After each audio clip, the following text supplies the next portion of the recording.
My mother set me up in front of my husband and mother-in-law, saying that I got pregnant on purpose to get married. It was a big blow to me. I would want to introduce myself to everyone. My name is Allison, and I'm 33 years old. I have been married to Nathan, who is 39 years old, for over 12 years now. A charming calf was the setting for the beginning of our love affair, which was very unexpected.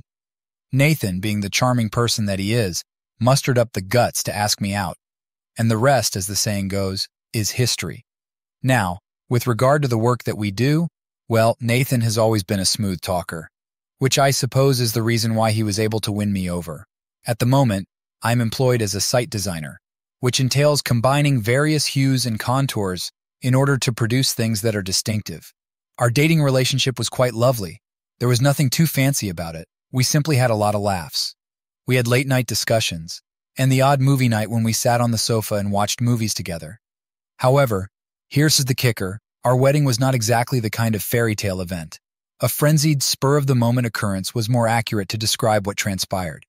As you can see, I discovered that I was pregnant not too long after we began dating, which was a complete and utter surprise. Cue the manner of panicking. Despite the fact that we were both quite young and hadn't given much attention to getting married just yet, life has a strange way of throwing curveballs at you, Don. You realize? The moment had finally arrived, and we were confronted with the prospect of becoming parents and deciding what to do next. We discussed it, considered our choices, and ultimately came to the conclusion that we should take the plunge. And let me tell you, it is not an easy task to organize a wedding in a record amount of time. In an effort to celebrate our whirlwind nuptials, we hurriedly organized a little ceremony and gathered our family and friends to be witness to it. However, do you know what? In spite of the commotion and the busyness, it seemed appropriate. Not only did we exchange vows in the presence of our loved ones, but we also made a commitment to be there for each other through thick and thin. And do you know what else? Despite the fact that the wedding was planned in advance, nobody appeared to bat an eye. Everyone in our families was ecstatic, and they showered us with love and support at every single stage of the process. My parents and Nathan's parents got along famously from the very beginning, which was a huge relief. Thank goodness. Although it is impossible to predict how families would interact with one another, ours seemed to connect right away. It felt as if we had known each other for years, exchanging tales and laughing together as if we were old friends. Oh, brace up, because the plot twist is about to occur. After I gave birth to our baby, things began to get a little chilly with my mother-in-law, Evelyn, who is 63 years old. My first reaction was that it was due to the fact that those annoying postpartum hormones were playing havoc on my feelings. However, regardless of the passage of time, her icy attitude did not change in the least. It was as if I had abruptly and unexpectedly vanished from her view. On the occasions when we were together, she would hardly recognize my existence, much alone participate in any kind of discourse that was significant. I would make an effort to start a conversation, but it was like trying to speak to a stone wall. Oh my goodness. It wasn't only the fact that I was kept mute that made me feel uncomfortable with the situation. Her ability to make me feel as if I was continuously walking on eggshells was one of her many unique talents. Any action I took seemed to be greeted with disapproval or condemnation from those around me. An example of this would be the method in which she would criticize my food. She would pick apart every dish with a laundry list of complaints, such as being too salty, too bland, or too spicy, you name it. She would find something to complain about. And let us not even get started on her comments about my parenting skills. I would spend hours in the kitchen trying to prepare a delicious meal for the family, only to have her pick apart every dish. It seemed as if she had a point of view on everything, from the manner in which I clothed the infant to the procedures that I followed before sleep. Regardless of what I accomplished, she never considered it to be satisfactory in her eyes. One of the most aggravating aspects, however, was the fact that she was always making parallels between myself and Nathan's previous girlfriends. Indeed, you did hear it correctly. I would smile and nod, attempting to shrug off her remarks, but on the inside, it felt like a hit to the stomach every time she made a comment.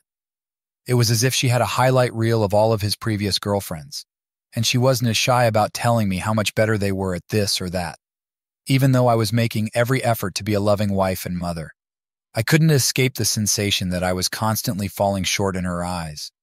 Here I was, doing my best to be perfect.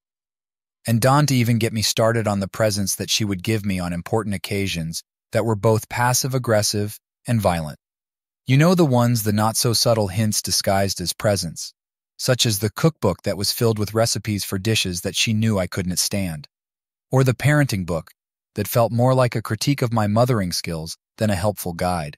It got to the point where I dreaded when my family got together, because I knew that I would have to endure another round of her cold glares and backhanded compliments. But in spite of everything, I insisted that I would not allow her pessimism to undermine my sense of self-worth.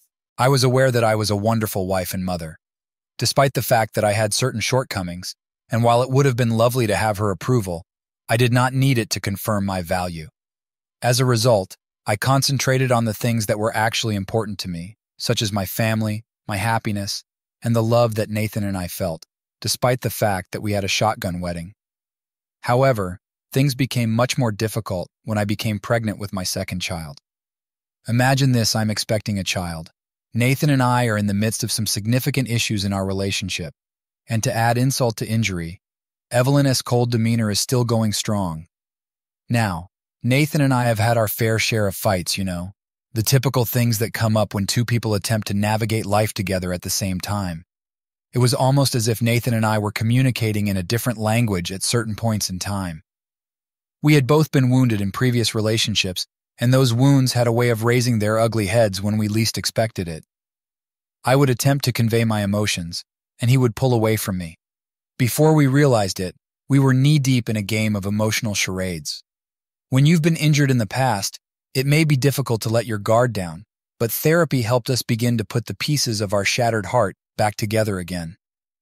It seemed like Nathan and I were passing through the night because of the work we had to do, the tasks we had to do around the home, and the overall commotion that is daily life. Despite the fact that we had become masters at coexisting, we had, at some point in time, lost how to actually connect with one another. In addition, we were under a great deal of financial strain since we already had a child, and another was on the way. Money may not be able to purchase happiness, but let me tell you, it certainly has the potential to generate a great deal of stress and anxiety. Until we were both red in the face, we would debate about finances, expenses, and long-term objectives until we were both exhausted. This is where therapy comes in. It is our savior in the middle of all the craziness. Together with our therapist, we would meet with them on a weekly basis and unravel all of the baggage that we had been dragging around with us. As time went on, they assisted us in acquiring new communication methods, re-establishing trust, carving out quality time, and confronting our financial challenges head-on. Additionally, our financial condition improved with time.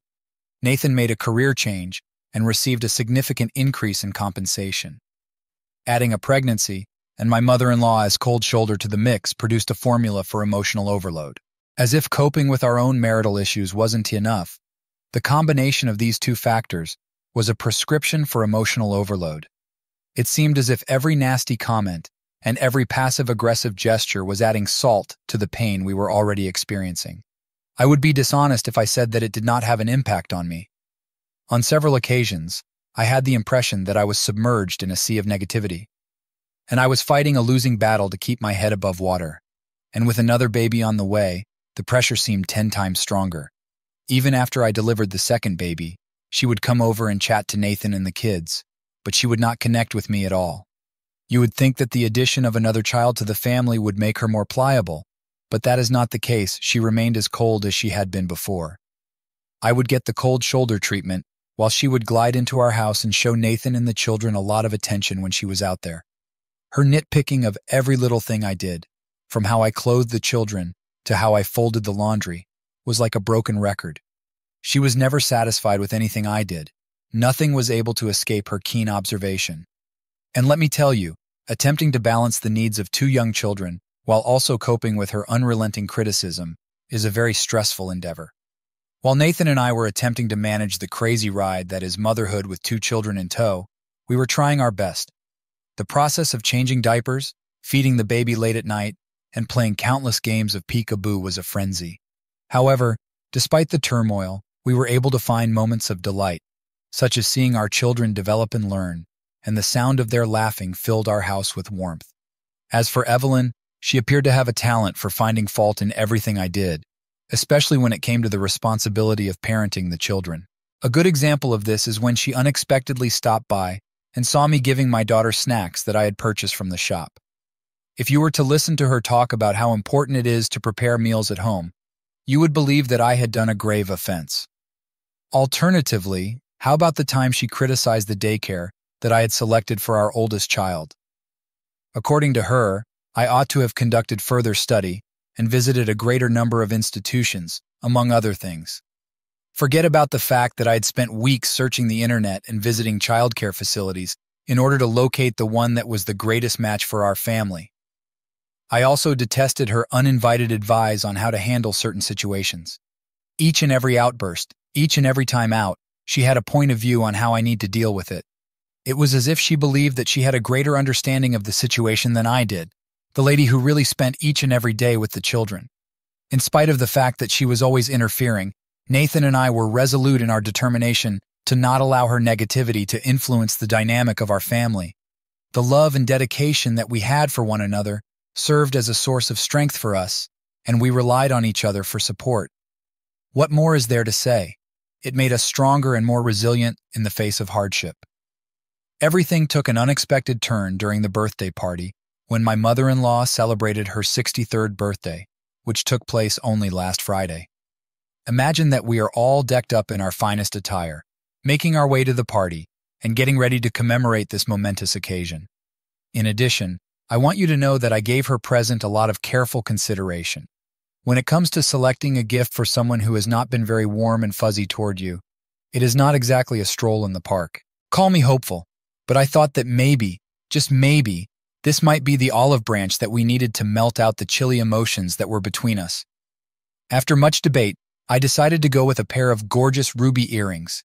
They were somewhat like to a pair that she had owned many years ago, but had sadly lost. When I thought about it, I thought, hey, what better way to show her that I care than by giving her a meaningful present that brings back memories of happier times. To this point, we are prepared to play nice and put on a brave front when we arrive to the party with the present in our hands. What more is there to say? With a grin pasted on my face, I gave her the gift that I had carefully selected, hoping without hope that this would be the olive branch that we needed to heal ties. Everything seemed to be going swimmingly. People were smiling, conversing, and the whole shebang. In addition, for a brief instant, it seemed as if she may, just might, have a like for it. However, just as fast as the moment arrived, it disappeared without a trace. The fact that her look remained as cryptic as it had been before caused me to question whether or not I had once again failed to hit the point. The other aspects of the celebration, including the cake, the candles, and everything else, went off without a hitch. For some reason, however, I was unable to escape the impression that something was not quite right. It was like a cloud looming over an otherwise sunny day, casting a shadow of doubt over my attempts to bridge the gap between us. However, just when I thought everything was going smoothly, I overheard my mother-in-law talking to my sister-in-law about how I have the habit of showing off, and that's why I gave her the ruby earrings. It was as if she had taken a dagger to the heart with her comments. It was implied that my gesture of giving her the ruby earrings was nothing more than a flamboyant effort to gain her favor. She accused me of having this tendency of showing off, and she implied that I also had this habit of showing off. It hurts. I mean, talk about adding insult to hurt. Here I was, trying to offer an olive branch, and she goes and turns it into something horrible and hateful. I mean, it definitely adds insult to injury. To tell you the truth, it seemed like a smack in the face, as if no matter what I did, it was never good enough for her. Therefore, you can understand the maelstrom of emotions that whirled about inside of me when I confronted her about it in the kitchen. It would be an understatement to say that I was a nervous mess. My hands were sweating, and my heart was beating. Nevertheless, I couldn't simply ignore what she had to say. Was she genuinely under the impression that I was attempting to impress her? I wanted to know. Did she still perceive me in that manner after all this time? Listening to her words reverberate in my head was like being stabbed in the chest with a blade. How did she react to it? Well, let us just say that didn't exactly comfort my worried mind. She waved it aside, saying something about how gifting her ruby earrings wasn't the wisest choice. Given our financial situation like that was meant to make things better somehow. However, I was not going to go so far as to let her off the hook that simply. I put pressure on her and asked whether she was honestly under the impression that I had hidden agendas behind my gift. Could she have been under the impression that I was attempting to purchase her devotion by presenting her with ostentatious trinkets and hollow gestures? Or was I only attempting to change my mother-in-law's way of thinking? During that disagreement in the kitchen, things went from bad to worse in a very short amount of time. She appeared astonished and asked what I meant when I said win her over. I summoned up the confidence to confess everything that had been going on in my life, including how her unwavering hostility against me had been destroying my character. On the other hand, I was confronted with a bombshell of charges rather than the deeply felt apologies or understanding that I had hoped to receive. After Evelyn dropped the bombshell on me, accusing me of ensnaring her son Nathan, I was so shocked that I couldn't believe what I was hearing. Is it okay if I interrupt you? Is he being duped? How is it? The last time I checked, it is true that it takes two to dance. And Nathan was just as much a part of this whirlwind romance as I was. To put it mildly, I was completely taken aback. Trapping him? Where on earth was she getting her information from? I was so determined to get to the bottom of this convoluted story that she appeared to be telling that I demanded answers. My mother, Linda, who is 61 years old, had told her the truth a very long time ago, she added, and she knew the truth. As a result of my lack of comprehension, I made an effort to get further knowledge. My mother allegedly revealed a bombshell about our impromptu wedding, which was that I had allegedly baby-trapped Nathan into marrying me by becoming pregnant not only once, but twice. Evelyn claims that this information was disclosed by my mother. During the difficult times that Nathan and I were going through, she accused me of intentionally becoming pregnant again in order to keep him from leaving me. I was, to put it mildly, completely taken aback by her accusation. When I heard such ridiculous claims coming from someone I believed I could trust, it was like receiving a hit to the belly. How could my own mother have allowed herself to be led astray by such harmful lies? In addition, why would Evelyn ever consider such drivel to be true? However, despite the chaos of incredulity that was raging inside of me, I was aware that I needed to correct the record. I gave Evelyn a firm look in the eye, straightened my shoulders, and informed her in no uncertain terms that she was completely and utterly incorrect. I explained to her that I had never once used any kind of manipulation or coercion in order to get Nathan to marry me. In fact, I didn't even bring up the subject of marriage until I discovered that I was pregnant for the very first time. Getting pregnant again amid difficult times in our relationship was nothing more than a cruel deception, and Nathan was the one who made the choice to propose. I was not the one who made the decision. Despite the fact that Nathan and I had our fair share of highs and lows, I never, ever used such manipulative strategies in order to keep him at my side. I was aware of the rage that was building up inside of me, which served to strengthen my resolve to rectify the situation. In the event that Evelyn wanted to know the truth, I advised her to inquire with her own son.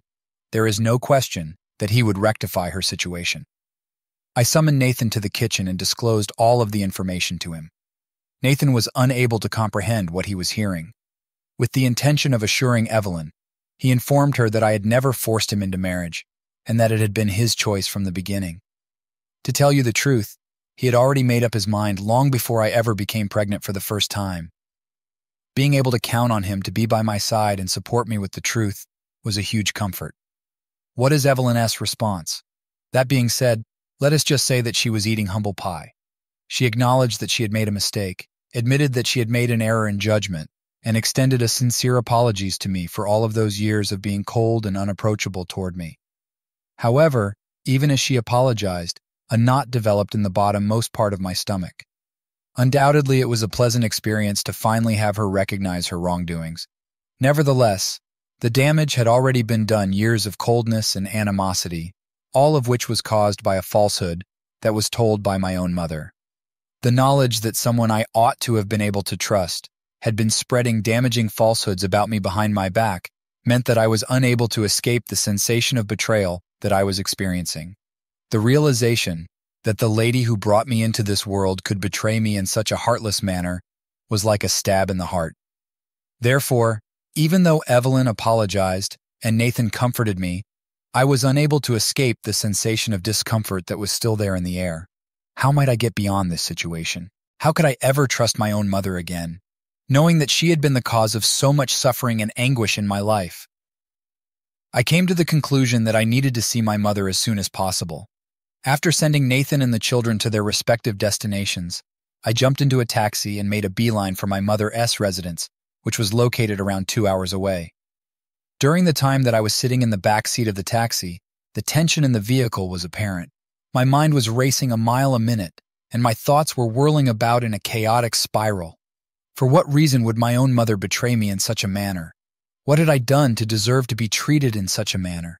The worry I was experiencing only increased with each mile that went by, and it began to eat away at my insides like a voracious beast. I was in need of answers, and I need them, right now. In order to prepare myself for the confrontation that was about to take place, I strengthened my determination as we got closer and closer to the front door of my mother's house. Upon my arrival, I did not spend any time in getting there. My pulse was hammering in my chest as I addressed my mother head-on as I walked through the front door of the house all by myself. I lay everything out on the table, reciting Evelyn's charges and wanting to know the truth.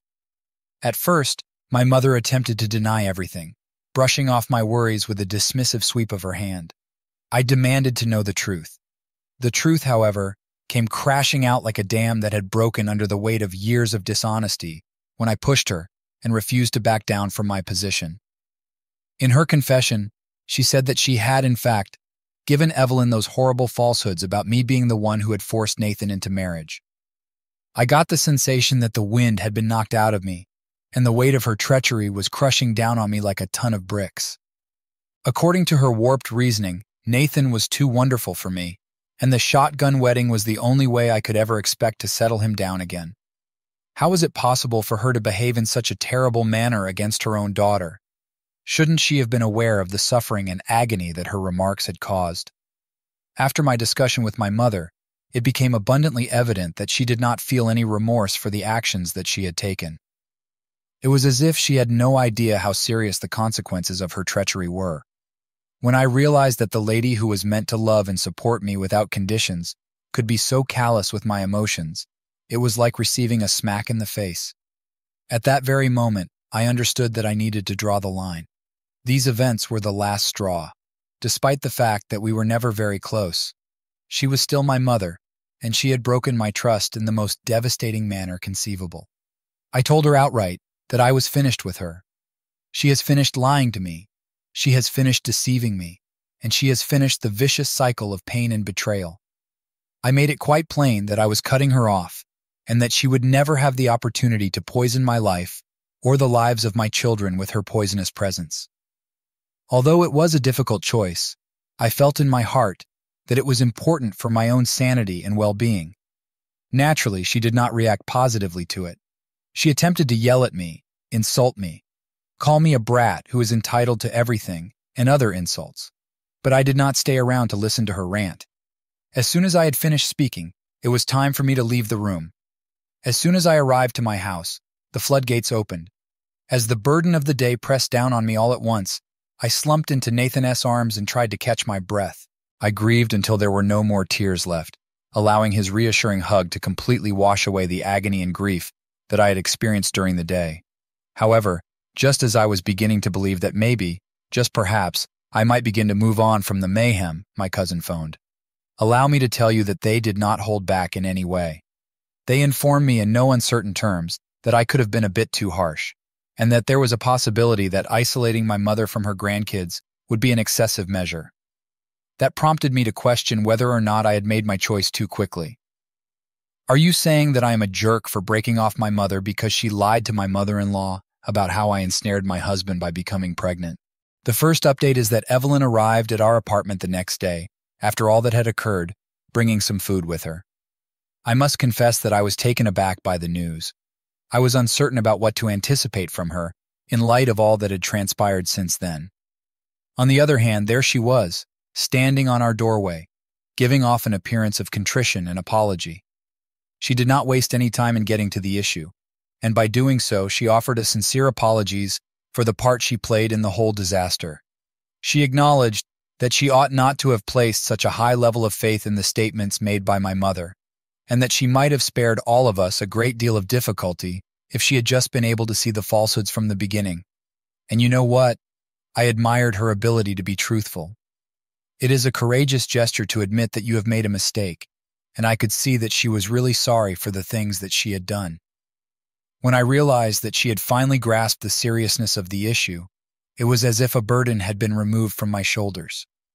While I was relieved that there was no longer any uncertainty, I also informed her that it will take me some time to properly comprehend all that had occurred. I thanked her for her apologies and let her know that I understand. Indeed, trust is not something that can be reestablished in a single day. A great number of individuals in this area inquire about the nature of my connection with my mother. To be honest, there is not much to say. As I was growing up, my mother was always there to guarantee that I had everything I needed, including a place to sleep, food to eat, and everything else. When it came to the emotional aspects, however, let us just say that she wasn't exactly the kind of person who would be considered the mother of the year. It's possible that you could say that I had one of those good enough mothers. You know, the ones that do the bare minimum to keep their children alive and kicking, but don't really go above and beyond in the loving and nurturing area. Don't get me wrong, I am thankful for all that she has done for me. Nevertheless, there has always been this nagging sensation of emptiness, this feeling that something essential was missing from our connection from the beginning. There is a possibility that I was too naïve to see it at the time, and that I was too preoccupied with my own small world to notice the holes that were appearing in the facade of our family dynamic. Alternatively, it is possible that I just did not want to acknowledge the fact that my mother was not the ideal parent that I had always wished she would be. Now that I look back, it is simple to see the warning signals, such as the missed birthdays, the absence of affection, and the persistent sensation of being misunderstood and unwanted. However, I believe that at the time, I just dismissed all of these things as being normal. After all, isn't it something that children do? Due to the fact that the alternative is too terrible to endure, they explain away their flaws and make excuses for their parents. The answer is that there was nothing in particular that was problematic or traumatic about the connection that I had with my mother. Rather, it was more like a trickling drip of disappointment, a gradual awareness that the person who was meant to love me without conditions simply couldn't quite live up to my expectations. However, I will not let my past to define who I am. I will not let my relationship with my mother to determine the course of my future. Because at the end of the day, I am more than the sum of my experiences. I am a survivor and a warrior. Post 2. Hello people, it has been a few weeks since my previous post, and wow, do I have a major news for you? Do you recall when I told you about the moment when Evelyn and my mother had a little conversation? Apparently, that was the spark that ignited a full-blown confrontation. As you can see, Evelyn and my mother had built a peculiar kind of bond over the course of their time together. I suppose they became close because they had some common ground or something else, I am not sure. But the point is that Evelyn believed everything my mother said about me at face value because of their purported relationship. Anyway, fast forward to a few days ago, and Evelyn made the decision that she had had enough of the lies and deceit. She went straight up to my mother and confronted her outside of the community center. Yes, you read it correctly, she confronted her outside of the community center. According to what I was told, it was like something that might be seen in a soap opera. The situation was characterized by shouting, pointing of the finger, and maybe even a few choice words thrown in for good measure. It goes without saying that it produced quite a commotion, and pretty much everyone in our circle made the acquaintance of it. Now, you would think that my mother would be humiliated, wouldn't you? To put it simply, being called out in such a public setting is a really humiliating situation. However, given her nature, it is likely that she just ignored it, as if it were not a significant issue. Regarding Evelyn, I believe that she felt a sense of relief when she was finally able to get everything off her chest. Knowing that she had spoken up for me and put the record right once and for all was like having a weight lifted off of my shoulders. However, my mother was not going to take it lying down. Despite the fact that she did not contact or text me after I challenged her, she did begin calling me after Evelyn embarrassed her. All of a sudden, my phone began to flood with voicemails from her, all of which blamed me for her newly discovered pain and suffering. And she went on and on about how I was wrecking her life and how none of her darling pals from the community center would even glance in her direction anymore. However, do you know what? However, she did not offer me a single word of apology at any point in time. In a normal situation, I would have likely given in and phoned her back, attempting to make things right like the responsible daughter that I'm supposed to be. However, not at this moment. I'm sorry, sir, but I've had enough of her deception and manipulation. As a result, I came to the conclusion that I will not conform to her standards. I have decided that I will no longer participate in her harmful games. I'm going to cut her off for good, and I will not change my mind about it. Knowing that I will never have the mother-daughter connection that I have always wished for is, without a doubt, a difficult pill to take. On the other hand, there are times when you have to prioritize your own mental health and well-being, even if it means severing relationships with family. Post 3. Hey everyone, it's been a while since my previous post, and let me tell you, a lot of things have happened since then. You may recall that I said that I was prepared to sever all relations with my mother for good. However, it seems that life had other things in store for me. When I believed I had reached the end of her deception and manipulation, my mother began exhibiting symptoms of Alzheimer's disease, and let me tell you, it struck me like a ton of bricks. As her only daughter, I was unable to just turn my back on Mom, regardless of how badly she had damaged me. Here I was, ready to wash my hands of her once and for all, when all of a sudden I was confronted with this sad fact. It was difficult to see her in that state. She appeared afraid and bewildered, and she could not even recognize her own daughter. When I realized that the lady I had known in the past was disappearing right in front of my own eyes, it was like receiving a hit to the belly. There was a period of time when my cousin stepped in to assist her by living with her and giving the necessary care that she required. In the event that her health continues to deteriorate, however, we will be forced to make the decision to place her in a nursing home where she would get care on a full-time basis. As I stand on the precipice of this new phase in my mother's journey, I am experiencing a range of feelings, including grief, but also a glimmer of optimism. During her last days, I pray that she will be able to find some degree of peace and comfort, and that she will get the care and support that she requires. Additionally, I would want to express my gratitude to each and every one of you who have been with me on this roller coaster trip from the beginning. We are grateful to you for the nice words, support, and encouragement that you have provided. I want to ever be able to express how much it means to me.